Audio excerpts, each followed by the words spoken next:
नमस्कार स्टूडेंट्स। पिछले वीडियो में हमने राजनीतिक दल के बारे में पढ़ा था। राजनीतिक दल क्या होते हैं, उनके क्या कार्य होते हैं। आज हम पढ़ेंगे कि राजनीतिक दलों के क्या लाभ हैं, क्या उनसे हमें जो राजनीतिक दल पद्धति है उसके क्या गुण हैं या क्या लाभ हैं। पिछले वीडियो में मैंने आपको ये भी बताया था कि आज वर्तमान में राजनीतिक दल लोकतंत्र के लिए बिल्कुल अनिवार्य है, अपरिहार्य है। इनके बिना हम लोकतंत्र की कल्पना भी नहीं कर सकते। हुबर ने एक बहुत अच्छी बात बोली थी राजनीतिक दलों के बारे में कि राजनीतिक दल है ये लोकतंत्रात्मक रूपी यंत्र के चलाने के लिए तेल का कार्य करते हैं। तो इससे पता चलता है कि वर्तमान में लोकतंत्र में राजनीतिक दलों की बहुत ही महत्वपूर्ण भूमिका होती है। आज हम पढ़ेंगे कि भाई राजनीतिक दलों की जो दल पद्धति है उसके क्या गुण या लाभ है। तो जो पहला लाभ है वह है लोक मत का निर्माण। जो सार्वजनिक पर्सन है, जो समस्याएं हैं, उनके ऊपर लोक मत का निर्माण करने का महत्वपूर्ण कार्य राजनीतिक दल करते हैं। तो ये इनका एक बहुत महत्वपूर्ण गुण है। वे किसी भी समस्या के बारे में जनता को बड़े विस्तार से समझाते हैं, फिर उसके ऊपर अपने पॉइंट ऑफ व्यू रखते हैं और जनता को इम्प्रेस करने की कोशिश करते हैं, उनका मत अपने फेवर में बनाने का वो प्रयास करते हैं। नेक्स्ट जो उनका गुण है कि ये शासन को क्रांति से बचाने का, ये इनका एक बहुत महत्वपूर्ण गुण है।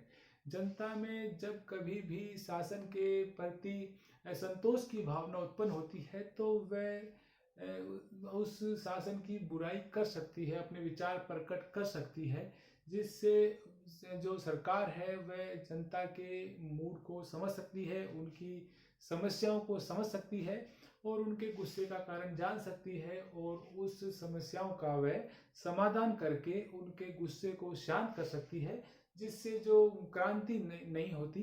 तो ये एक लोकतंत्र में राजनीतिक दल इस संबंध में बहुत महत्वपूर्ण भूमिका निभाते हैं।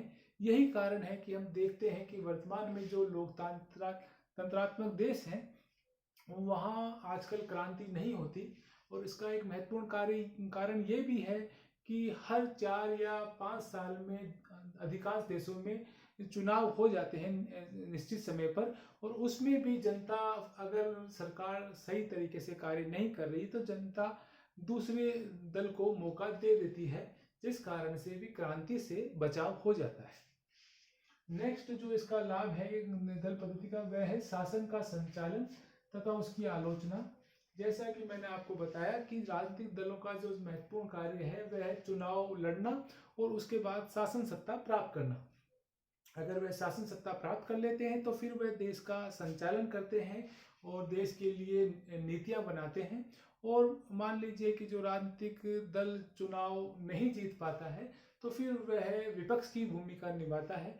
विपक्ष की भूमिका भी किसी भी देश के लोकतंत्र के लिए बहुत महत्वपूर्ण है, जिसके अगर एक मजबूत विपक्ष होगा तो सरकार सचेत होकर कार्य करेगी, सावधानी से कार्य करेगी, ईमानदारी से अपने कर्तव्यों का निर्वहन करेगी।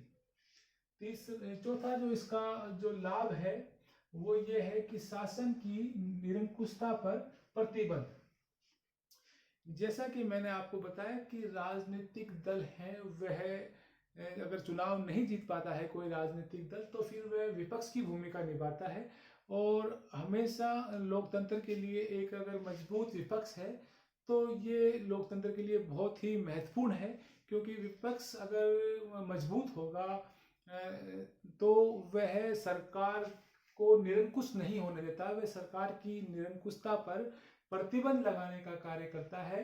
वह संसद में सरकार की गलत नीतियों की आलोचना करता है, जिससे सरकार सचेत हो जाती है और फिर वह अपने कार्यों के प्रति ज़्यादा सावधान हो जाती है और जनता को भी सरकार के कार्यों के बारे में विपक्ष बताता है, जिससे सरकार निरंकुश नहीं हो पाती और अपना कार्य को समझदारी से और ढंग से करने का कार्य करती है। तो ये भी इनका एक महत्वपूर्ण गुण है।